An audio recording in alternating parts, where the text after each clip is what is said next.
ओम शांति। प्यारे रूहानी भाई बहनों, आज 1 फरवरी 2026 के हम बाबा के अनमोल मधुर महावाक्य सुनेंगे। ओम शांति। आज हमारा परमपिता परमात्मा, हमारा बाप, शिक्षक और सद्गुरु हम बच्चों को देखकर बहुत बहुत हर्षित हो रहे हैं। जी। चलिए कुछ पल के लिए इस दुनिया की सब बातों से अपनी बुद्धि को हटाकर प्यारे बाप दादा की याद में स्थित हो जाएं और आज की इस अनमोल रूहानी पालना का गहराई से अनुभव करें। जी हाँ, आइए अपने मन बुद्धि को सब तरफ से समेटकर एकाग्र कर लें। अनुभव करें कि मैं एक ज्योति बिंदु आत्मा हूँ, भ्रूकुटी के सिंहासन पर विराजमान। शांत स्वरूप, पवित्र स्वरूप, बाबा की याद की किरणें मुझ आत्मा पर पड़ रही हैं। आज बाबा हमें हमारे सबसे ऊंचे कर्तव्य की याद दिला रहे हैं, स्व परिवर्तन से विश्व परिवर्तन। जी, कैसे हम अपने अंदर एक राज्य और एक धर्म की स्थापना कर विश्व के परिवर्तक बन सकते हैं। आइए पूरे ध्यान से सुनते हैं बाबा के मधुर महावाक्य। आज के महावाक्यों का सार है, एक राज्य, एक धर्म, लॉ एंड ऑर्डर की स्थापना के समय स्वयं का परिवर्तन कर विश्व परिवर्तक बनो। वाह, कितना गहरा और शक्तिशाली सार है आज का। जी। बाबा आज हमारा ध्यान पूरी दुनिया से हटाकर हमारे अपने अंदर की दुनिया पर केंद्रित कर रहे हैं। बिल्कुल। विश्व में सतयुगी एक राज्य की स्थापना तो होनी ही है, लेकिन उसकी वो नींव अभी संगम युग पर हम बच्चों को अपने अंदर डालनी है। बिल्कुल। बाबा कह रहे हैं कि बाहर एक राज्य की स्थापना से पहले मेरे अपने मन बुद्धि के राज्य पर एक बाप की श्रीमत का राज्य स्थापन करो। हाँ। जब तक मेरे अपने अंदर 2 राज्य चलते रहेंगे, कभी श्रीमत कभी मनमत, तो विश्व में एक राज्य कैसे आएगा? परिवर्तन की पहली किरण वो मुझसे ही प्रज्वलित होनी है। और बाबा ने 3 बहुत सुंदर शब्द कहे हैं, एक राज्य, एक धर्म और लॉ एंड ऑर्डर। जी। ये तीनों बातें पहले हमें अपने आप में धारण करनी है। ये सिर्फ भविष्य के विश्व के लिए नहीं है, ये हमारे वर्तमान पुरुषार्थ की चेकिंग के लिए है। सही बात है। एक राज्य अर्थात मेरे मन पर केवल एक बाप की श्रेष्ठ मत का शासन हो। एक धर्म अर्थात आत्मा का जो अनादि और आदि स्वधर्म है, पवित्रता, वो मेरी नेचर और नेचुरल धारणा बन जाए। और लॉ एंड ऑर्डर अर्थात श्रीमत के अनुशासन में, मर्यादाओं में चलना है ना। तो आज सारे दिन के पुरुषार्थ का आधार यही 3 बातें हैं। हमें बार बार स्वयं से ये प्रश्न पूछना है। जी, पूछना है, क्या मेरे मन के राज्य में सिर्फ एक बाबा की याद और श्रीमत है? क्या पवित्रता का स्वधर्म नेचुरल है? क्या मैं श्रीमत के लॉ और ऑर्डर में चल रही हूँ? वाह। इसी गहरी अनुभूति के साथ चलिए बाबा की एक एक शिक्षा में और गहरे उतरते हैं और इस रूहानी नशे को अपने अंदर समाते हैं। जी, तो बाबा हम बच्चों को हमारे सर्वोच्च सौभाग्य की याद दिलाते हुए कहते हैं, बाबा कहते हैं आज बाप दादा अपने चारों ओर के राज दुलारे बच्चों को देख रहे हैं। ये परमात्म दुलार कोटों में कोई को प्राप्त होता है। वाह, परमात्म दुलार, स्वयं परमात्मा का दुलार, ये शब्द ही कितना नशा चढ़ाता है। बाबा आगे कहते हैं, परमात्म दुलार में बाप दादा ने हर एक बच्चे को 3 तख्त का मालिक बनाया है। पहला स्वराज अधिकार का भ्रुकुटी का तख्त, दूसरा बाप दादा का दिल तख्त और तीसरा है विश्व के राज्याधिकार का तख्त। ये 3 तख्त बाप ने अपने स्नेही दुलारे बच्चों को दिया है। वाह वाह वाह, कितना बड़ा नशा चढ़ा रहे हैं बाबा। हम आत्माएं 1 नहीं 2 नहीं 3 तख्त की मालिक हैं। 3 तख्त। पहला भृगुटी का तख्त, ये हमारा स्वराज्य का सिंहासन है। इस तख्त पर बैठकर ही हम अपनी कर्मेंद्रियों पर, अपने मन बुद्धि संस्कारों पर राज कर सकते हैं। जी, जब हम देह में होते हैं तो देह के गुलाम होते हैं, लेकिन जब इस भ्रुकुटी के तख्त पर स्थित होते हैं तो स्वराज्य अधिकारी बन जाते हैं। बिल्कुल, मालिकपन का अनुभव होता है। और दूसरा तख्त तो सबसे मीठा और सबसे निराला है, बाप दादा का दिल तख्त। सोच कर देखें, स्वयं भगवान ने हमें अपने दिल पर बिठाया है। इससे बड़ी प्राप्ति और क्या हो सकती है? कुछ भी नहीं। जब भी मन में कोई भी हलचल हो, बस 1 सेकंड के लिए ये स्मृति ले आएं कि मैं साधारण नहीं, मैं बाबा के दिल तख्त नशीन आत्मा हूँ। सारी हलचल वो शांत हो जाएगी। जी। और तीसरा है भविष्य का विश्व राज्य तख्त, जिसकी हम अभी संगम युग पर तैयारी कर रहे हैं। पहले 2 तख्तों पर जो आत्माएं अभी स्थित रहती हैं, वही भविष्य में उस तीसरे तख्त की अधिकारी बनेंगी। तो बाबा हमें याद दिला रहे हैं कि इन तीनों तख्तों की स्मृति सदा बनी रहे। ये स्मृति ही हमारा रूहानी नशा है। जी बिल्कुल। और बाबा आगे ताज की भी याद दिलाते हैं। जी। बाबा कहते हैं, तख्त के साथ साथ बाप दादा ने इस संगम पर डबल ताज द्वारा उड़ती कला का अनुभवी भी बनाया है। तो बाप दादा चारों ओर के बच्चों का ये डबल ताजधारी स्वरूप देख रहे हैं। एक प्योरिटी की रॉयल्टी का ताज है, दूसरा सेवा की जिम्मेवारी का ताज है। पवित्रता का ताज और सेवा का ताज। यस, ये दोनों ताज हमें अभी इसी संगम युग पर धारण करने हैं। अभी ही। पवित्रता का ताज हमारे मस्तक पर सदा चमकता रहे। ये पवित्रता ही हमारी रॉयलिटी है, हमारा असली श्रृंगार है। ये ताज जितना चमकता है उतनी हमारी चलन, हमारा चेहरा वो रॉयल और अलौकिक लगता है। और दूसरा है सेवा की जिम्मेवारी का ताज। ये ताज हमें बोझ का अनुभव नहीं कराता, बल्कि हल्का रखता है, क्योंकि हम जानते हैं कि हम तो निमित्त मात्र हैं। कराने वाला तो करावनहार बाबा है। ये जिम्मेवारी हमें उड़ती कला का अनुभव कराती है, क्योंकि हम विश्व कल्याण के महान कार्य में बाबा के मददगार हैं। तो आज सारा दिन इस एक सोमान का बहुत गहराई से अभ्यास करें। मैं 3 तख्त नशीन, डबल ताजधारी आत्मा हूं। इस नशे में रहने से पुरुषार्थ बहुत सहज और आनंददायक हो जाएगा। जी हाँ, अब बाबा हमारे पुरुषार्थ की बहुत गहरी चेकिंग करा रहे हैं। बाबा कहते हैं मुख्य विशेषता है एक राज्य। तो जैसे वहां एक राज्य स्वतः ही होता है, दूसरा कोई राज्य नहीं, ऐसे अपने संगम की जीवन में देखो कि आपके जीवन में भी एक राज्य है। वाह। बाबा आगे पूछते हैं कि कभी-कभी दूसरा राज्य भी होता है। अगर चलते चलते स्व के राज्य के साथ साथ माया का भी राज्य चलता है, तो क्या एक राज्य के संस्कार होंगे? ये बहुत ही गहरी और ईमानदार चेकिंग है। बाबा हमसे पूछ रहे हैं कि बच्चे, भविष्य में तो एक राज्य के मालिक बनोगे, लेकिन क्या अभी अपने मन बुद्धि पर एक राज्य स्थापन किया है, या अभी भी 2 राज्य चलते हैं? एक तरफ बाबा की श्रीमत कहती है बच्चे मीठे बनो, दूसरी तरफ माया का राज्य। पुराने संस्कार कहते हैं इसको तो जवाब देना ही पड़ेगा। ये है 2 राज्यों का युद्ध। जी, जब तक ये आंतरिक युद्ध चलता है तब तक हम एक राज्य के संस्कार नहीं भर सकते। कभी कोई व्यर्थ संकल्प, कोई परमत या अपने ही मनमत आकर हमें श्रीमत की सीधी सरल दिशा से भटका तो नहीं देती। हाँ। अगर ऐसा होता है तो इसका मतलब है कि अभी भी माया का राज्य अपना प्रभाव डाल रहा है। बाबा और स्पष्ट करते हुए पूछते हैं, परमात्मा की श्रीमत का राज्य है या कभी कभी माया का भी दबाव है? दिल में माया का राज्य तो नहीं होता? तो ये चेक करो। यह दबाव शब्द बहुत महत्वपूर्ण है। दबाव का अर्थ है हम दिल से चाहते नहीं हैं, लेकिन फिर भी वो संकल्प या कर्म हो जाता है। हम चाहते हैं अमृत वेला उठें, पर आलस्य का दबाव हमें उठने नहीं देता। हम चाहते हैं किसी पर क्रोध न करें, पर परिस्थिति के वश क्रोध का दबाव आ जाता है। इसका स्पष्ट अर्थ है कि अभी भी माया का राज्य है। तो हमें आज पूरे दिन ही पुरुषार्थ करना है कि इस 2 राज्य को समाप्त कर एक श्रीमत का, एक राम का राज्य स्थापन करना है। हर घंटे में चेक करें अभी मेरे मन के सिंहासन पर कौन विराजमान है, राम या रावण, श्रीमत या मनमत। बिल्कुल। अब राज्य की चेकिंग के बाद बाबा धर्म की बात करते हैं। बाबा कहते हैं ऐसे ही एक धर्म एक राज्य भी होगा, तो एक धर्म भी होगा। धर्म अर्थात धारणा। तो आपकी विशेष धारणा कौन सी है? पवित्रता की धारणा। वाओ। बाबा आगे चेक कराते हैं, तो चेक करो सदा मन, वचन, कर्म, संबंध, संपर्क में संपूर्ण और सदा पवित्रता की नेचर नेचुरल बनी है। वाह। बाबा हमारे असली स्वधर्म की याद दिला रहे हैं। पवित्रता ही आत्मा का अनादि और आदि स्वरूप है। जैसे अग्नि का धर्म है जलाना, जल का धर्म है शीतलता, वैसे आत्मा का स्वधर्म है पवित्रता। बाबा पूछ रहे हैं कि क्या ये अब आपकी नेचर और नेचुरल बन गई है, या अभी भी पवित्र रहने के लिए मेहनत करनी पड़ती है ना? जैसे हम सांस लेते हैं तो उसके लिए सोचना नहीं पड़ता, वो नेचुरल है।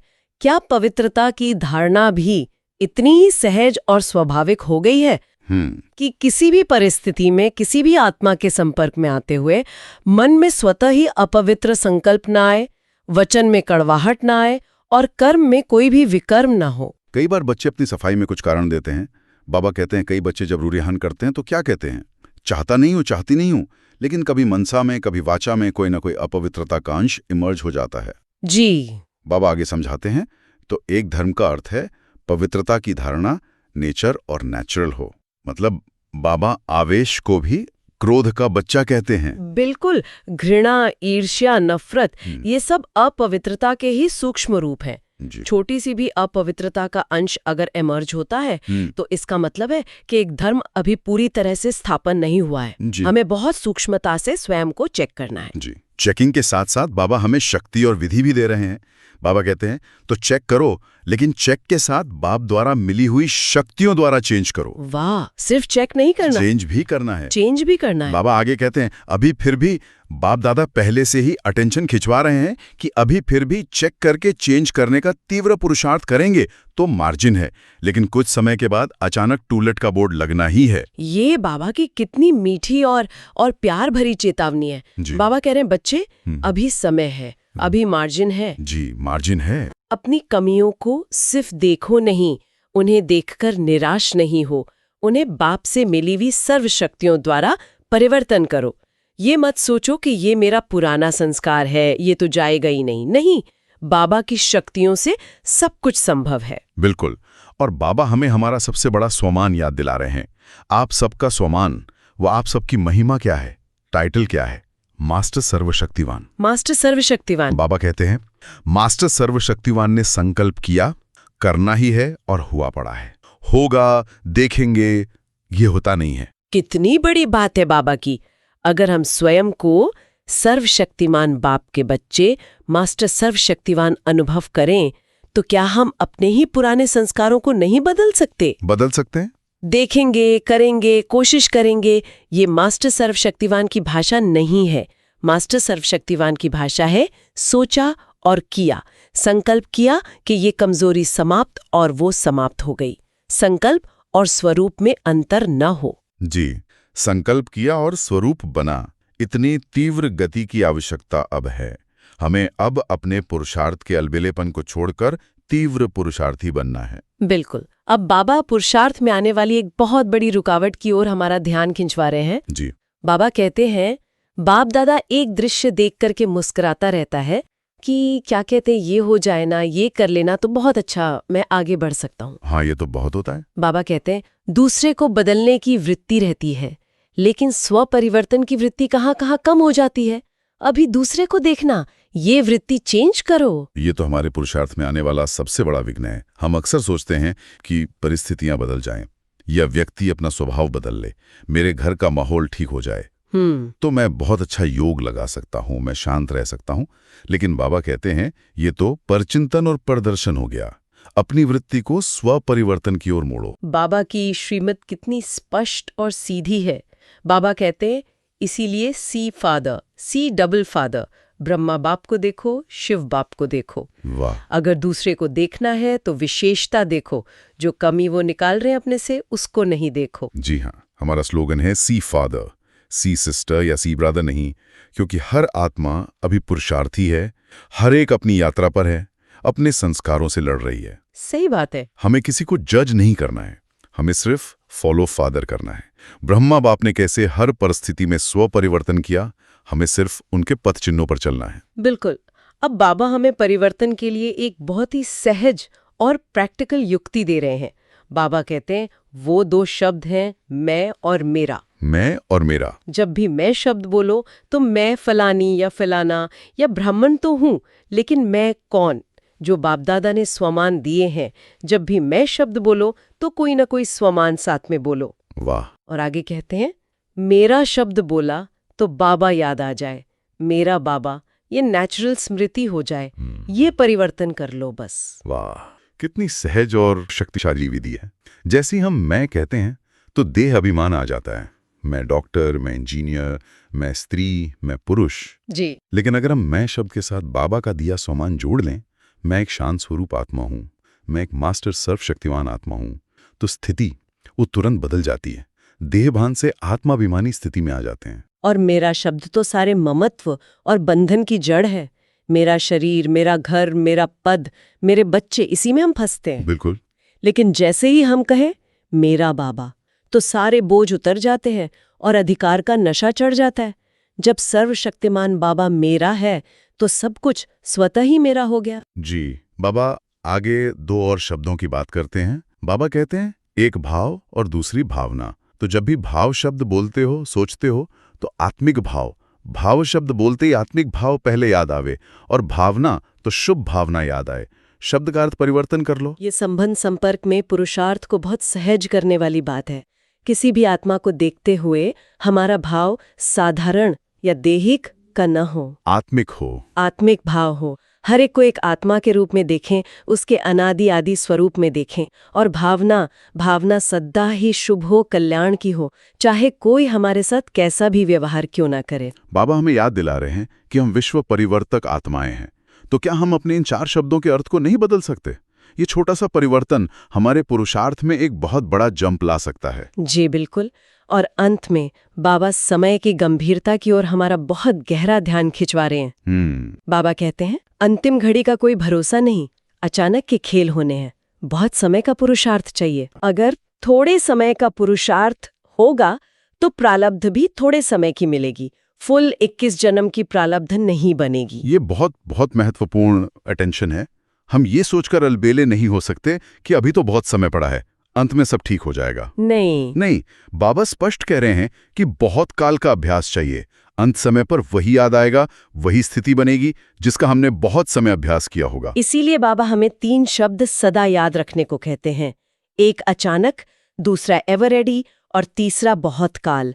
ये तीनों शब्द सदा बुद्धि में रखो, कब और कहाँ भी किसका भी अंतिम काल हो सकता है। जी, हमें हर पल, हर श्वास एवर रेडी रहना है, अपना खाता बहुत साफ रखना है, किसी भी आत्मा से कोई कड़ा हिसाब किताब नहीं बनाना है, क्योंकि कुछ भी कभी भी अचानक हो सकता है। और एवर रेडी वही आत्मा रह सकती है जिसका बहुत काल का अभ्यास होगा। सही बात है। आज का बाबा का वरदान है, परिवर्तन शक्ति द्वारा सर्व की शुक्रिया के पात्र बनने वाले विघ्नजीत भव। विघ्नजीत बनने का कितना सुंदर और अलौकिक तरीका बाबा बता रहे हैं। हमें विघ्नों से लड़ना या घबराना नहीं है, बल्कि अपनी परिवर्तन शक्ति द्वारा उन्हें ही बदल देना है। बाबा इसका विस्तार करते हुए कितनी सुंदर विधि बताते हैं। यदि आपका कोई अपकार करे तो आप 1 सेकंड में अपकार को उपकार में बदल दो। 1 सेकंड में? कोई अपने संस्कार स्वभाव के रूप में परीक्षा बनकर सामने आए तो आप एक की स्मृति से ऐसी आत्मा के प्रति भी रहमदिल के श्रेष्ठ संस्कार स्वभाव धारण कर लो। अर्थात कोई हमारे साथ बुरा भी करे तो हमें उसके लिए बुरा नहीं सोचना है, बल्कि उसे उपकार में बदल देना है। शायद वो आत्मा हमारा कोई हिसाब चुकतू करने आई है, हो सकता है, या हमें सहनशीलता का पाठ पढ़ाने आई है। कोई कांटा भी दे तो उसे अपनी शुभ भावना से फूल बनाकर स्वीकार करना है। यह है परिवर्तन शक्ति। कोई हमें देह दृष्टि से देखे तो हम अपनी आत्मिक दृष्टि से उसके दृष्टि को ही बदल दे। कोई हमारे सामने क्रोध करे तो हम अपनी शांति की शक्ति से उसके क्रोध को शीतल कर दे। वाह! ये है असली परिवर्तन शक्ति। जब हम अपनी स्थिति को शक्तिशाली बनाते हैं तो सामने वाली आत्मा की वृत्ति वो स्वतः बदलने लगती है। और जब हम ऐसा करते हैं तो बाबा कहते हैं कि वही आत्माएं जो आज विघ्न रूप में आती हैं, कल हमारा शुक्रिया मानेंगी। हम उनके भी धन्यवाद के पात्र बन जाएंगे। वो कहेंगी कि आपके कारण, आपकी श्रेष्ठ स्थिति के कारण हम बदल गए। तो आज इस वरदान को अपने स्वरूप में लाने का पुरुषार्थ करें। दिन में कोई भी छोटी बड़ी बात आए तो रुककर सोचें कि यहाँ मैं कौन सी परिवर्तन शक्ति का प्रयोग विघ्न जीत बन सकती हूँ। आज का स्लोगन है, अनुभवों का स्वरूप बन जाओ तो चेहरे से खुशनसीबी की झलक दिखाई देगी। बहुत बहुत सुंदर स्लोगन है। बाबा हमें सिर्फ ज्ञानी तू आत्मा नहीं, बल्कि अनुभवी मूर्त बनने को कह रहे हैं। अनुभवी मूर्त? ज्ञान बुद्धि तक रहता है, लेकिन अनुभव वो दिल में समाता है और स्वरूप बन जाता है। जब हम शांति का, प्रेम का, आनंद का सिर्फ चिंतन नहीं बल्कि गहरा अनुभव करते हैं तो वो अनुभव हमारे चेहरे से, हमारी आंखों से, हमारी मुस्कान से वो अपने आप झलकता है। जी, उसे शब्दों में बताने की आवश्यकता नहीं पड़ती। हमारा चेहरा ही एक चलता फिरता सेवा केंद्र बन जाता है। जी हाँ, यही है खुशनसीबी की झलक। जब कोई भी शांत आत्मा हमें देखे तो उसे लगे कि इन्हें तो सब कुछ मिल गया है, इनके जैसा भाग्यवान कोई नहीं। हमारा चेहरा ही बाबा का और इस ज्ञान का परिचय दे। तो आज ट्रैफिक कंट्रोल में या दिन में जब भी फुर्सत मिले, इस स्लोगन पर गहराई से मनन करें। क्या मैं शांति का अनुभवी स्वरूप हूँ? क्या मेरे चेहरे से वो अलौकिक खुशनसीबी झलकती है? आज के अव्यक्त इशारे हैं, एकता और विश्वास की विशेषता द्वारा सफलता संपन्न बनो। बाबा आज संगठन की शक्ति पर हमारा ध्यान खिंचवा रहे हैं।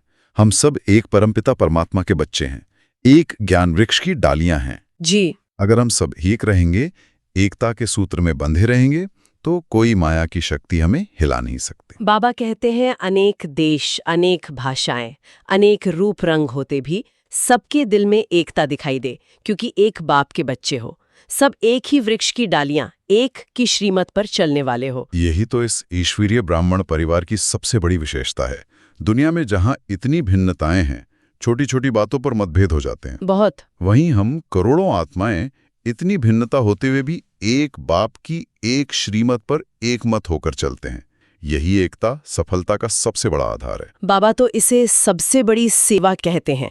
भिन्नता में एकता दिखाना, बिगड़ी को बनाना, अनेकता में एकता लाना, ये सबसे बड़ी सेवा है। यही कमाल है और यही सफलता का आधार है। तो हमें अपने सेवा केंद्र पर, अपने लौकिक परिवार ने, अपने कार्यक्षेत्र पर, हर जगह इस एकता के गुण को धारण करना है। जी। दूसरों के मत को सम्मान देते हुए अपनी बात को पीछे रखकर एक बाप की श्रीमत को आगे रखना है और सबको उसी एक मत पर चलाना है। जब हम एक दूसरे पर दिल से विश्वास रखते हैं और एकता की शक्ति से रहते हैं, तो कोई भी सेवा, कोई भी कार्य असंभव नहीं लगता। सफलता हमारे गले का हार बन जाती है। एकता की शक्ति पहाड़ जैसे कार्य को भी राई समान हल्का बना देती है। चलिए अब हम बाबा द्वारा दिए गए कुछ अनमोल महावाक्यों से स्वमान का अभ्यास करेंगे। अपनी बुद्धि को एकाग्र कर लें और हर स्वमान की गहराई में स्थित होने का प्रयत्न करें। पहला स्वमान, मैं 3 तख्तनशीन आत्मा हूं। अनुभव करें, मैं आत्मा इस भ्रिकुटी के सिंहासन पर विराजमान स्वराज्य अधिकारी हूं। मेरे चारों ओर शांति और शक्ति का प्रभामंडल है। मैं मेरे मीठे बाबा के दिल तख्त पर बैठी हूं। कितनी सुरक्षित और स्नेह में भरपूर हूं और भविष्य का विश्व राज्य तख्त मेरा ही है। इस नशे में स्थित हो जाएं। इस स्वमान को दिन में बार बार प्रयोग करें। जब भी कोई कर्मेंद्रिय धोखा दे तो याद करें, मैं मालिक हूं, स्वराज्य अधिकारी हूं। ये कर्मेंद्रियां मेरी दास हैं, मैं इनका दास नहीं हूं। दूसरा स्वमान, मैं डबल ताजधारी आत्मा हूं। महसूस करें, मेरे मस्तक पर पवित्रता का दिव्य चमचमाता हुआ ताज है। इस ताज की रोशनी से सारे विकार भस्म हो रहे हैं और उसके ऊपर सेवा की जिम्मेवारी का हल्का फरिश्तों जैसा ताज है। ये दोनों ताज मुझे हर परिस्थिति में रॉयल और जिम्मेवार बनाते हैं। जब भी किसी आत्मा से मिलें तो इस डबल ताज की स्मृति में रहकर मिलें। आपकी दृष्टि वृत्ति स्वतः ही अलौकिक और सेवाधारी की बन जाएगी। आप हर आत्मा को एक रूहानी सेवाधारी के रूप में देखेंगे। तीसरा स्वमान, मैं मास्टर सर्वशक्तिवान आत्मा हूं। एक गहरा और दृढ़ संकल्प करें, मैं सर्वशक्तिमान बाप की संतान मास्टर सर्वशक्तिमान हूं। मुझ में अपनी हर कमजोरी को, हर पुराने संस्कार को बदलने की शक्ति है। होगा? देखेंगे? नहीं, करना ही है। मेरा हर श्रेष्ठ संकल्प सिद्ध होता है। जब कोई भी पुराना संस्कार सामने आए तो 1 सेकंड के लिए रुककर इस स्वामान में स्थित हो जाएं और उसे परिवर्तन करने का संकल्प करें। आपको शक्ति स्वतः ही अनुभव होगी। संकल्प करें कि यह संस्कार आज से, अभी से समाप्त। चौथा स्वमान, मैं विघ्न विनाशक आत्मा हूं। मैं विघ्नों को देखकर घबराने वाली आत्मा नहीं, बल्कि उन्हें एक खेल समझकर पार करने वाली मास्टर सर्वशक्तिवान आत्मा हूं। मेरे सामने कोई भी विघ्न ठहर नहीं सकता। मैं गणेश समान विघ्न विनाशक हूं, हर कार्य निर्विघ्न करने वाली हूं। किसी भी मुश्किल परिस्थिति में स्वमान को याद करें, मैं विघ्न विनाशक हूं। ये परिस्थिति एक छोटा सा पेपर है। ये मुझे और शक्तिशाली बनाने के लिए आई है। मुझे इसमें पास होना ही है। और 5वां स्वमान, मैं विश्व परिवर्तक आत्मा हूं। अनुभव करें, मैं कोई साधारण आत्मा नहीं हूं। मैं इस विश्व के परिवर्तन के महान कार्य पर परमात्मा की मददगार निमित्त आत्मा हूं। मेरे हर श्रेष्ठ संकल्प से, मेरी हर शुभ भावना से विश्व में परिवर्तन की शक्तिशाली लहरें फैल रही हैं। जब भी कोई नकारात्मक खबर सुने या देखें तो दुखी या विचलित होने के बजाय इस स्वमान में स्थित होकर पूरे विश्व को शांति और शक्ति की सोकाश दें। अपनी शक्तिशाली वृत्ति से वायुमंडल को परिवर्तन करें। प्यारे रूहानी भाई बहनों, आज बाबा ने हमें स्व परिवर्तन से विश्व परिवर्तन की कितनी गहरी और सहज यात्रा कराई। सार यही है कि एक राज्य, एक धर्म और लॉ एंड ऑर्डर को पहले स्वयं के अंदर स्थापन करना है। जी। दूसरों को देखने या बदलने के व्यर्थ संकल्पों से मुक्त होकर हमें सिर्फ सी फादर करना है, अपनी चेकिंग करनी है और बाबा से शक्तियां लेकर चेंजिंग करनी है। बिल्कुल। परिवर्तन शक्ति का प्रयोग करके ही हम विघ्नजीत बन सकते हैं और सबका शुक्रिया प्राप्त कर सकते हैं। और बाबा के दिए वो 3 शब्द, जी, वो सदा अपनी बुद्धि में जागृत रहें। अचानक, एवर रेडी और बहुत काल का पुरुषार्थ। जी, इसी स्मृति से हम पुरुषार्थ में तीव्र गति का अनुभव कर सकेंगे और 21 जन्मों की श्रेष्ठ प्रालब्ध बना सकेंगे। अगर आप हर रोज बाबा की ऐसी गहरी श्रीमत और उसकी धारणा के लिए सहज विधि को सुनना और अनुभव करना चाहते हैं, ताकि बाबा की पालना का एक भी दिन आपसे मिस ना हो, तो इस चैनल को सब्सक्राइब अवश्य करें। चलिए कुछ क्षण मौन में स्थित होकर अपने प्यारे मीठे बाबा को दिल से याद करते हैं और इस अनमोल अमूल्य पालना के लिए उनका कोटि-कोटि धन्यवाद करते हैं। अच्छा, ओम शांति।